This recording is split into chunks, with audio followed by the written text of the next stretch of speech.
Ang total rehabilitation, masasabi natin kumpleto, it will be about 3 to 5 years.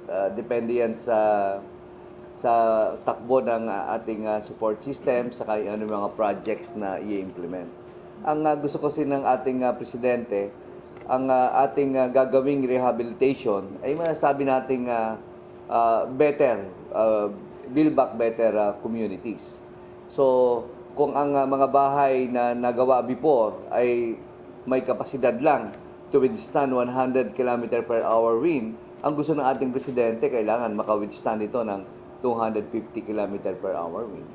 Hindi ang ayaw niyang mangyari, yung suporta o solusyon na ibigay ng ating gobyerno, and after a few weeks or after a few months, it will lead to another problem.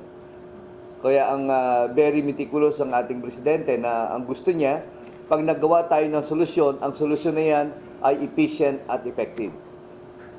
Efficient in the way that we utilize resources, yung paggamit ng resources ng gobyerno. There is a proper check and balance system, and it is effective in the sense na ito ay hindi magdudulot ng problema pagka natapos na. Kapag bumagyo ng 150 km per hour, dapat hindi masira yung bahay na kinonstruct. It must be resilient permanent houses.